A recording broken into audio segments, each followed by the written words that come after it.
Assalomu alaykum azizlar. Bugun Amerikadagi o'zbek xonadoniga mehmondorchilikka taklif qilishga keldik. Bitta narsa ko'rsataman sizlarga. Bodring. Ko'ryapsizmi? Necha sotuq? 1 sotuq yoki 2 sotuqlik hovli. Pomidor.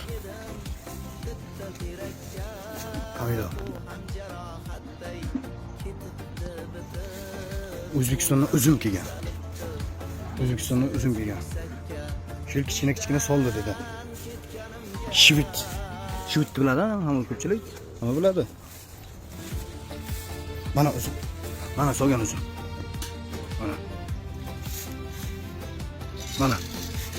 Mana. Pomidorlar pishgan, buni qarang.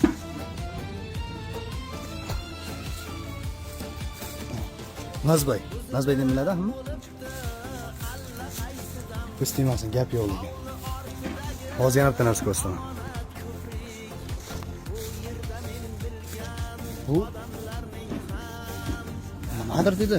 Anjir. Mana o. Nima? Bu qovunni deyman. Handalak qovun. Ha. Mana o anjir bo'lsa kerak. Tarvuz palak. Bu nima daraxtligini bilmadim lekin. Bu limon. Yo'q, bu ham limon. Bu kelasi ham limon. Bu gullar O'zbekistondan kelgan. Bitta, ikkita, uchta limon. Bolalar plashotkasi. Habib aka, bu anjirmi bu? Anjir. Bunisi xurmo. Xurmo daraxti. Mana bolalar plashotkasi. Bu zardoli. Bu bodom. Bu olma. Bulam olma. Gap yo'q, Habib aka, malades ekan.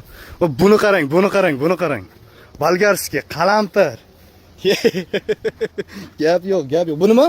Shavil. Nima? Shavil ekan. Surishtiradi. Ha, bo'l. Bu bolgarskiylar.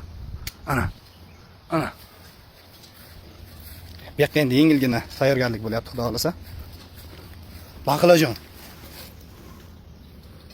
Amerikada ekin-tekin qilish uchun boyagi ruxsatnoma olish kerak, fermerlik nimasini olish kerak.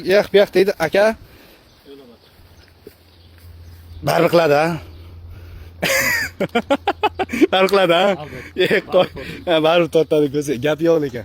Xursand bo'ldim. Maza qildim. Buncha men bu xurmolar. Mana. Uzumlar ham anchagina nima qilibdi, aka? Ha. Gap yo'q, aka. Nasib qilsin hammamizga. Habib akamiz. Assalomu alaykum. Alaykum assalom. Salomat bo'lingiz, tamam. Rahmat.